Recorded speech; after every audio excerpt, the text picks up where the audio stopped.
Good day, everyone.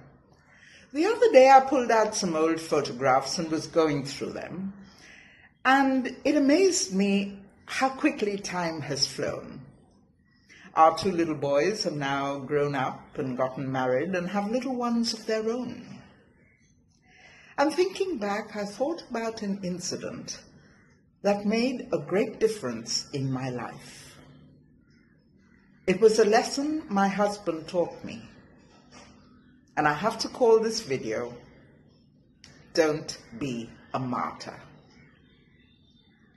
The boys had just won a football match in school, and my husband thought that we had to take them out for a treat. So we took them to an ice cream store. And my husband asked the boys, "What flavor do you want?" And they excitedly chose their flavor. And then he turned to me and said, "And what flavor would you like?" Well, it was that time in my life when I thought that expenses were mounting and it was up to me to curb monthly household budget. And also being a selfless person, as mothers always are, putting their own desires on the back burner so their family could get the best. I told him I don't want any. Well, the boys gobbled up their ice cream, and my husband said, "Do you want some more?" And they added scoops to their cones. And again my husband turned to me and said, "Well, do you want some?" And I said, "No, I don't want any. You go ahead." My husband gave me a long look and, well, he was uncharacteristically quiet on the ride home. Well, that night when the children went to bed, he took me aside and said, "Listen, please don't do this to us.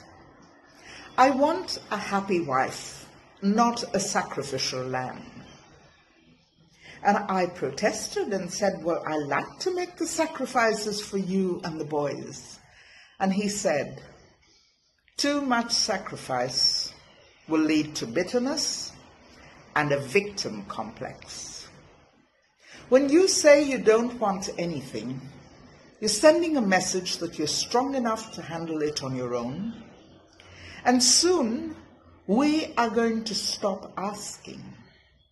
And then you're going to feel absolutely neglected, like a worn-out doormat, and you're going to think that we don't care." And I thought about it, and it made a lot of sense to me. And from that day, I laid stake and claim to any offer that was made to me, and we were all so much the happier for it.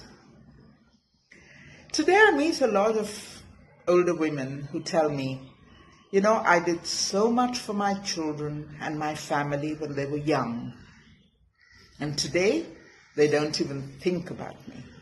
They don't even care."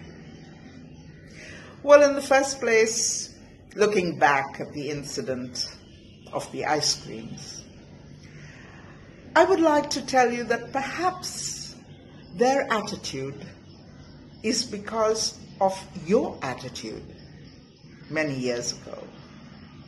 And besides, if you did something for your children and family, I sincerely hope that we all do it without expecting anything in return. You know, children who are adults today could well turn around and tell us, "Well, I never asked you to do that for me. You did it yourself. Your self-sacrificing gave you happiness then. Why are you laying the guilt trip on us now?"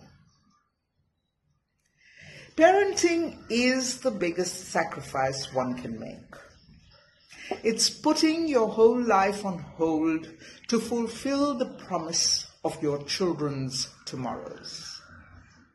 Isn't that enough? For heaven's sake, don't deny yourself anything. Oh yes, don't go to extremes, but maintain a balance. So if you want to eat ice cream, go scoop it up. If you want to open a bottle of wine, who's to stop you? And if you want to go out to lunch or a movie with your friends, go with no guilt. Stop being a martyr. Shrug off that sackcloth and ashes and get on with it. Wear positivity, vibrancy, and joy. It isn't selfish to love yourself and to make your happiness a priority. In fact, it's absolutely necessary. Cheers.